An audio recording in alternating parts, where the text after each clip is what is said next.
वो कहानी आपको दिखाई थी जो इस परिवार ने बताया था, लेकिन आज वो परिवार फिर से प्रेस कॉन्फ्रेंस करने के लिए पहुंचा हुआ और उनके साथ पूरा का पूरा बहुजन समाज यहाँ पर है। कई सारे संगठन यहाँ पहुँचे हैं, संगठन यहाँ पर पहुँचे हैं। कहानी क्या है उस कहानी को समझ लीजिए कि कोर्ट के अंदर जब ये केस पहुँचा उसके बाद वरुण की फैमिली ने अब क्या किया है, ये नया खुलासा इस कहानी में हुआ है। पीड़िता की माँ मेरे साथ हैं, उनसे पहले जान लेते हैं कि कोर्ट के अंदर क्या हुआ है और वरुण की फैमिली ने इस बार इस परिवार के साथ क्या किया है। अब क्या हुआ है उनके साथ? हाँ जी, 13 तरीक ही साड़ी ते अस जिल्लै उत्थे पुज्जे पहले ते खलके कोर्ट विच जज सामने बैठे दे हे ते इंदी फैमिली उप्पर ही प्रिंसीपल कोर्ट जेह्ड़ा कौन कौन था? इंदी पूरी फैमिली वरुण दा दादा सुरिंदर सैनी, राजू सैनी, राजेश सैनी, चिंता देवी, आशू उंदी बूजी ते एह् उप्पर बैठे दे हे। जिस टाइम अस बैठे दे थल्ले असेंगी नहा पता कि उप्पर एह् चलान केह् करा दे न केह् नेईं करा दे न। जिस टाइम सानू पता लगा अस भी उप्पर प्रिंसीपल कोर्ट विच गए ते जियां असें कोर्ट दा अंदर प्रिंसीपल अंदर एंटर कीता ना ते इ'यां गै मतलब जियां इन्हें सानू दिक्खेआ ते एह् सानू गालियां लेपे कड्ढन। सब तो पैह्लें इन्हें वकील दी गल्ल कड्ढी कि एह्दे टुकड़े टुकड़े करने, वकील दे टुकड़े टुकड़े करने। फिर वरुण दा डैडी बोलेआ राजेश सैनी वरुण दी कि एह् कुड़ी जिंदा की छोड़ी, एह् कुड़ी जिंदा नहीं छड्डनी, एह्दे टुकड़े टुकड़े इ'यां मतलब अपने एह्दे टुकड़े टुकड़े करने हे ते मैं भुगती लैंदा हा। फिर उस तो बाद मिगी गालां लेपिया देखन बोलन लगा केह् बगाड़ी लिया तू साढ़ा इत्थे आनी है, तू कुछ नहीं बगाड़ी सकदी है। बहुत गंदा बोलेआ, गंदी लैंग्वेज यूज़ कीती, तेरे प्राइवेट पार्ट दे टुकड़े टुकड़े करने, मतलब इ'यां हत्थे कन्नै मिगी थ्रैड देआ दा हा कि तेरे में इ'यां टुकड़े टुकड़े करने न तेरे प्राइवेट पार्ट दे, ठीक है। फिर उस तो बाद थल्ले आए कोर्ट बिच, उत्थे भी जज सामने बदतमीजी ले पे करन। मैं भी जज अग्गे हत्थ जोड़े, मैं सर एह् तुहाडे सामने नहीं एह् टला दे ते बाहर जाइए साढ़े कन्नै केह् करना। बोलदा बाहर आओ, बाहर आओ, कोर्ट दे बाहर आओ तुस। जज के सामने बोला? हाँ, जज दे सामने बोलदा बाहर आओ, बाहर आओ तुस, बाहर आओ फिर मैं तुंदे कन्नै मिलना। फिर उस तो बाद तरीक खत्म होई, अस बाहर आई गे। बाहर आए फिर बाहर भी साढ़े अग्गे पिच्छे घूमदे गै रेह्, अस डरी गेइयां, अस बड़े ज़्यादा डरी गे। उत्थूं फिर असें एप्लीकेशन लिखाई, जानीपुर गए। जानीपुर आह्लें आखेआ कि कोर्ट दा अंदर गै इक थाना है उत्थे जाओ। फिर असें ओह् एप्लीकेशन उत्थे दित्ती। फिर मेरे घर दे बंदे गे साढ़े कोल, अस फिर उ'नें सानू प्रोटैक्शन दित्ती ते अस फिर घर दे जेह्ड़े मेरे ब्रदर गे, मेरे फैमिली गेई सारी, उ'नें फिर उं'दा सारे अस घर तक पुज्जे। पुलिस की ओर से कोई प्रोटेक्शन नहीं मिली? कुछ नहीं मिलेआ, कुछ नहीं। उ'नें एप्लीकेशन लैती, बोलदे अस इ'नें दी बुलाने आं ते जिस टाइम तुस भी बुलाई लैगे अस इ'नें दी बुलाने आं। नंबर लिखाए, प्लस साढ़े कोल नंबर नहा हा। फिर बाद च नंबर आए, असें नंबर दित्ते। स्पैशल मैं उसी जेह्ड़ा बंदा उत्थे अफसर हा, चौकी अफसर, ते मैं उ'नें दी जानदी नहीं ऐ, उ'नें दी मैं नंबर भी लिखाया। बाद च गुड़िया ने फ़ोन करियै नंबर भी लिखाया। कल असें उ'नें दी फ़ोन भी कीता, उ'नें अज्ज वास्ता बोले दा कि अज्ज उ'नें दी बुलाने आं ते फिर तुस भी आइए ते बैठिए उं'दे कन्नै गल्ल करनी।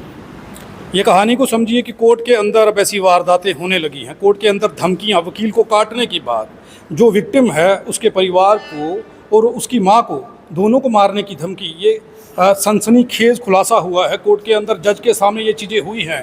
शामलाल बसन हमारे साथ हैं, पहले उनसे जान लेते हैं कि बसन साहब, ये सबसे पहले खुलासा आपने किया था, इस कहानी को उजागर किया था। आज वो फैमिली डरी हुई है, सहमी हुई है। अगर कोर्ट के अंदर ये कुछ हो रहा है तो फिर सुरक्षित कहाँ महसूस करते हैं? आप अंदाजा लगा सकते हैं। हम पहले देखते थे कि राजस्थान की बात करते थे, हम बिहार की बात करते थे, यूपी की, मध्य प्रदेश की बात करते थे, इस किस्म के क्राइम होते हैं। लेकिन आज आप देख सकते हैं कि जम्मू कश्मीर के अंदर भी क्या हो रहा है, जम्मू कश्मीर के अंदर भी हो रहा है। खासकर हमारी जो बेटियां, बहू बेटियां हमारी सुरक्षित नहीं है। आप देखें किस कदर वो वरुण सैनी और उसका पिता और उसकी फैमिली कोर्ट के अंदर ही, ओपन कोर्ट के अंदर थ्रेट देते हैं, वकील को थ्रेट देते हैं और उसकी बेटी को, जो हमारी विक्टिम, उसको देते हैं, विक्टिम की मां को थ्रेट, सामने थ्रेट देते हैं कि टुकड़े टुकड़े करके कुत्ते के आगे डाल देंगे। ये हमारी लॉ एंड ऑर्डर, ये आप अंदाजा लगाइए, ये हमारा जम्मू कश्मीर का मैं गुंडा राज कहूंगा, ये वो राज है। ऐसा क्यों हुआ? ऐसा इसलिए हुआ क्योंकि जो चार्जशीट जो पेश की गई है इनकम्प्लीट है, रेलेवेंट सेक्शन जो है वो ओमिट की गई हैं ताकि जो है अक्यूज जो है वो बच सकें। आज वो इसीलिए खुलेआम फिर रहे हैं, आज इसलिए धमकियां दे रहे हैं। उन्हें पता कोर्ट हमारा, हम जहाँ पर कुछ नहीं है, बिगाड़ सकें, क्योंकि जो सेक्शनें लगनी चाहिए थी 376 है, SC/ST एक्ट लगाना चाहिए था, नहीं लगाया। उसकी इन्वेस्टिगेशन तो DSP करता है, और उसका IO जो होता है वो DSP होता है। आज तक SC/ST एक्ट नहीं लगा पाए। जब लड़के ने खुलेआम कहा है, वो लड़की की स्टेटमेंट है कि मुझे, वो वरुण क्या कहता है, मुझे तिवारी का बच्चा नहीं चाहिए। क्या इसके ऊपर SC/ST एक्ट नहीं लगता है? लगना चाहिए था नहीं, लेकिन नहीं लगाया गया है, जानबूझ के नहीं लगाया गया है। दैट्स वाई, इसीलिए आज हमने जो प्रेस कॉन्फ्रेंस रखी है, हमने कहा कि इंडिपेंडेंट इंक्वायरी CBI द्वारा होनी चाहिए, और इसका DGP साहब, LG साहब इसका संज्ञान लें, और जो भी जितने इन्वेस्टिगेटिंग ऑफिसर हैं उनको इमीडिएटली सस्पेंड किया जाए, डिपार्टमेंटल इंक्वायरी उनके खिलाफ ये इनिशिएट किया जाए, ताकि ये जो परिवार है इनको सिक्योरिटी मिलनी चाहिए। इनकी जान को खतरा है। लेकिन एक बात मैं कहूँगा, जितना भी पीछे आप देख रहे हैं SC/ST OBC समाज है, सारे का सारा इस परिवार के साथ है, वो भूल जाए। ये तस्वीरें मैं दिखा रहा हूँ कि ये सारा का सारा समाज, कई संस्थाएं जो हैं वो उस विक्टिम लड़की की सपोर्ट में आई हैं, जिसके साथ वरुण ने अत्याचार किए, जिसके ऊपर अब वो शब्द नहीं है जो कहे जाएं। पूरी कहानी आपको 5 पार्ट में दिखाई थी हमने, लेकिन उसके बाद दोबारा से प्रेस कॉन्फ्रेंस हो रही है, तो यहाँ से अंदाज़ा लगाइए कि कोर्ट के अंदर इस फैमिली को जब धमकी दी गई तो ये फैमिली अब सुरक्षित कहाँ है? सुरक्षा इस परिवार को अभी तक नहीं मिली है। सुनीता बंगोत्रा हमारे साथ हैं, समाज सेवी हैं, महिला समाज सेवी। इनसे ये जान लेते हैं कि ये कैसे देख रही हैं कि अब महिलाएं जम्मू में कितनी सुरक्षित हैं। मैम, अब कैसे देख रही हैं, क्योंकि इतना बड़ा ये वाक़या हुआ है, पहले भी ये कहानी चलाई गई है, उसके बाद इस परिवार को प्रोटेक्शन मिल जानी चाहिए थी, बावजूद उसके ये सब कुछ हुआ। हाँ, ये बड़ी शर्मनाक अभी बात जो है वो बच्ची की मदर ने कही है कि कोर्ट के अंदर जज के सामने जो है मदर ने ये बताया कि हमें इस तरीके की धमकियां जो हैं वो दी गई हैं, और उनको उस टाइम भी सुरक्षा जो है वहाँ पे नहीं दी गई। तो मैं ये LG जो गवर्नमेंट है उनके आगे गुहार लगाऊंगी कि ये किस तरीके का न्याय है। गलतियां भी हों और फिर अगर पुलिस जो है वो प्रोटेक्शन नहीं देती है तो फिर पब्लिक जो है वो कहाँ जाए। और इस तरीके से जो बेटी के साथ, जम्मू की बेटी के साथ जो दुष्कर्म हुआ है, क्या ये जम्मू के जो बाकी जो संगठन हैं जो अपर कास्ट के, हम कहना नहीं चाहते थे, लेकिन वो कहाँ सोए हुए हैं? क्या उनको नहीं ये दर्द पता नहीं चलता कि ये एक बेटी के साथ इतना बड़ा जुर्म हुआ है? और उसके जो फादर हैं और उनका जो बेटा है वरुण सैनी जो है, इससे मानसिकता का पता चलता है कि उस बच्चे की परवरिश ही ऐसे हुई थी, तभी वो बच्चे ने इतनी हिम्मत की कि एक बच्ची के साथ दुष्कर्म किया लगातार, और उसको प्रताड़ित करता रहा, फिर उसको कमरों में अलग अलग जगह वो जगहें बदलता रहा, उसको बंदी बना के रखा, और फिर उनको बोलता है जो मकान मालिक थे कि ये मेरी बहन है। क्या बहन के साथ ऐसे दुष्कर्म करते हो आप लोग? क्या ये मानसिकता है आप लोगों की? आपको शर्म नहीं आती? आप कितनी स्टेटमेंट आप चेंज करते हो? कभी आप कहते हो ये मेरी दोस्त है, कभी आप कहते हो मेरी पत्नी है। ये क्या है? मजाक बना के रखा आपने, रिश्तों को मजाक बना के रखा हुआ है आप लोगों ने। और मैं यहाँ जो पुलिस डिपार्टमेंट है उनसे ये गुहार लगाऊंगी DGP से कि आप इस केस को खुद खंगालो।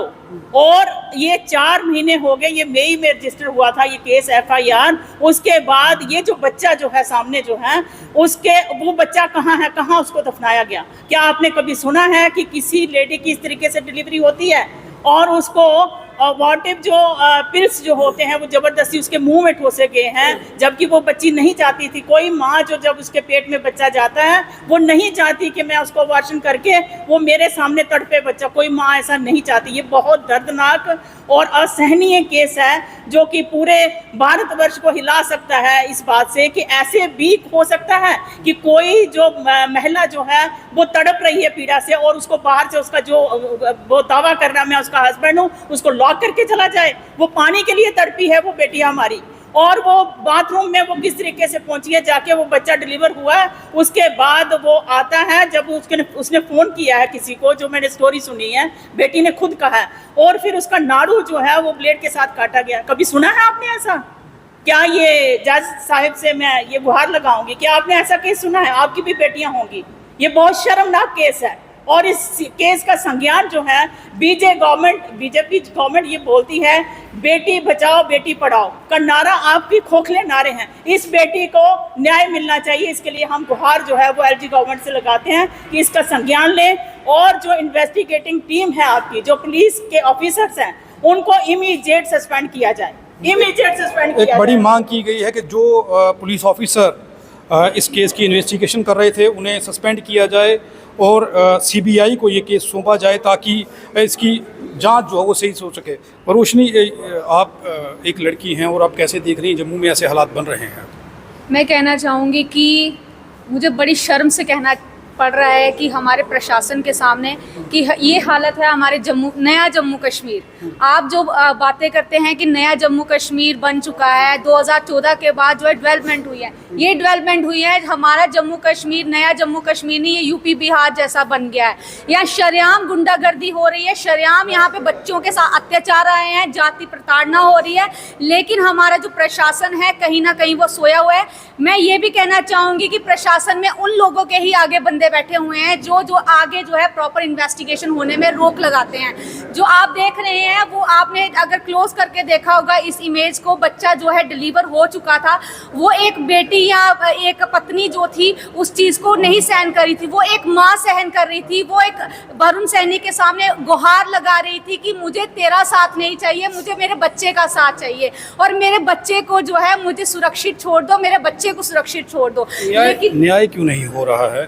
कोर्ट के अंदर धमकी दी गई है, ये विक्टिम की मां ने बताया है। मैं आपको बताना चाहूँगी कि न्याय क्यों नहीं हो रहा। न्याय इसीलिए नहीं हो रहा क्योंकि ये जो है पीछे जो हमारी एक्यूज पार्टी है वो इतनी स्ट्रांग है, उसकी इतनी अप्रोच है, उसने इतना पैसा खिला दिया है कि अब उनके मुंह से एक लफ्ज़ भी जो है वो निकलने के लिए वो राज़ी नहीं है। मैं इतना चाहती हूँ कि अगर हमारी प्रशासन इस तरह से जो है नज़रअंदाज करेगी हमारी बच्चियों के केसेस को, क्या आप चाहते हैं कि आगे भी ऐसी वारदातें सामने आएँ? कहीं ना कहीं ये भी सवाल है। ये एक सवाल है कि लगातार ये केसों में बढ़ोतरी हो सकती है अगर न्याय नहीं हुआ, अगर जांच सही से नहीं की गई। कल सोत्रा साहब हमारे साथ हैं, तो सोत्रा साहब कैसी घटनाएं हो रही हैं जम्मू में? आप लोग बहुजनों की बात कर रहे हैं, बहुजनों के मुद्दों को उठा रहे हैं, कितना उछाल देखा गया ऐसे मुद्दों में लगातार ये 2014 के बाद जो घटनाएं बढ़ी? सबसे पहले तो मैं भारत रत्न बाबा साहब भीमराव अंबेडकर का वो कोट यहाँ पेश करूँगा कि जुल्म करने वाले से जुल्म सहने वाले अगर चुप रहते हैं तो ज़्यादा कसूरवार। अभी आपने वो कन्या जो है उसकी माँ का इंटरव्यू लिया और मैं सुन रहा था। आपके मीडिया के माध्यम से मैं चीफ जस्टिस ऑफ इंडिया और chief justice of Jammu Kashmir को ये एक संदेश पहुंचाना चाहता हूं कि आपकी अदालतों के अंदर जजों के सामने क्या हो रहा है। जैसे कन्या की माता ने बयान दिए कि उनको कोर्ट के अंदर जज साहब के सामने थ्रेटनिंग किया गया। हमें भी कभी कभी बड़ा बुरा फील होता है। बड़े प्रदर्शन किए, बड़ी रैलियां की, बड़े जोर लगाए। 370 दफ़ा जाने के बाद SC/ST atrocities act Jammu Kashmir में लागू हुआ क्योंकि गवर्नमेंट ऑफ इंडिया में वो था। जब 370 गया ऑटोमेटिकली जहाँ लागू होना था, जबकि हम पहले बड़ा शोर डालते थे हो। इस घटना में अब क्या होगा मैं आपको बता रहा हूँ। पहले वाली गवर्नमेंटों ने नहीं किया तो इस गवर्नमेंट ने कर दिया, हम धन्यवादी रहे।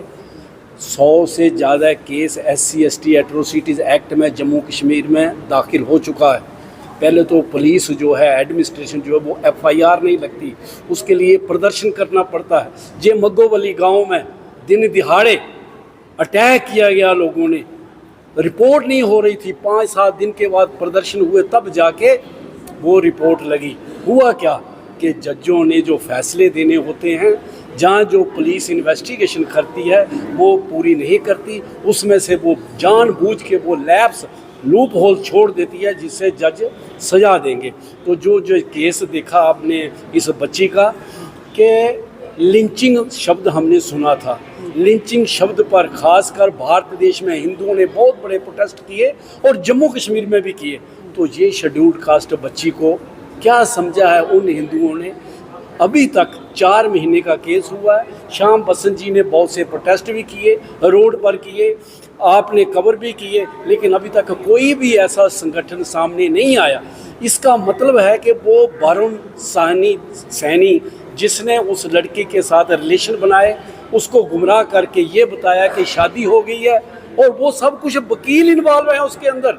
उसको शादी कराने में वकीलों ने दस्तखत किए हुए हैं, कोर्ट के कागज बने हुए हैं, और आज वो उस बच्ची का क्या हाल हुआ है, क्या दशा हुई है, अभी तक वो फैक्ट्स फाइंडिंग एजेंसीज जो है, जो जैसा हमने कहा है हमें इंसाफ नहीं मिल रहा, खासकर पुलिस एजेंसी से।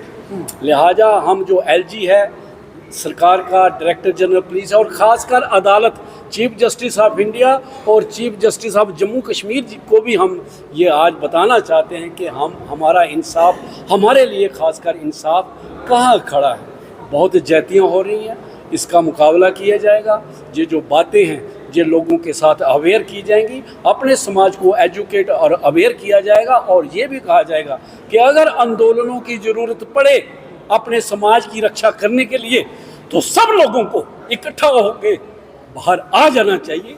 ये आखिरी लड़ाई चल रही है, नहीं तो अगर आप साझा से लड़ाई नहीं लड़ेंगे तो आपको आपके घरों से उठाकर ले जाया जाएगा, आपकी कोई इज्जत नहीं रहेगी, कोई सम्मान नहीं रहेगा। और भारतीय संविधान को जिस तरह से नोचा जा रहा है, बदला जा रहा है, अगर हम सब लोग SC ST OBC इकट्ठा होके, मिनॉरिटी इकट्ठा होके इसका मुकाबला नहीं करेंगे, ये सरकारें चलाने वाले हम पर जुल्म करते रहेंगे, और ये जो एजेंसियां हैं जो इन्वेस्टिगेशन करती हैं ये सब सामंतवादी लोगों के साथ मिली रहेंगी। जैसे वरुण सैनी के केस में उस बच्ची को अभी तक इंसाफ नहीं मिल रहा। बहुत बड़ी कहानी है कि कोर्ट के अंदर विक्टिम और विक्टिम की मां को धमकी दी जाती है। सिर्फ उसकी मां और विक्टिम को धमकी नहीं, उनके वकील को भी धमकी दी जाती है जान से मारने की। लेकिन कोर्ट के अंदर ये सब कुछ होने के बावजूद अभी भी परिवार अपने आप को असुरक्षित महसूस कर रहा है। परिवार को सुरक्षा प्रदान करने की बजाय अभी भी परिवार को इसी प्रकार छोड़ दिया गया है कि परिवार के ऊपर कभी भी कोई हमला हो सकता है। परिवार की जान अभी भी रिस्क में है। एक प्रेस कॉन्फ्रेंस हुई है, इस प्रेस कॉन्फ्रेंस में ये कहा गया है कि अब एक बड़ा आंदोलन हो सकता है जम्मू कश्मीर में अगर जल्द से जल्द CBI इंक्वायरी के लिए इस केस को CBI के पास नहीं दिया गया।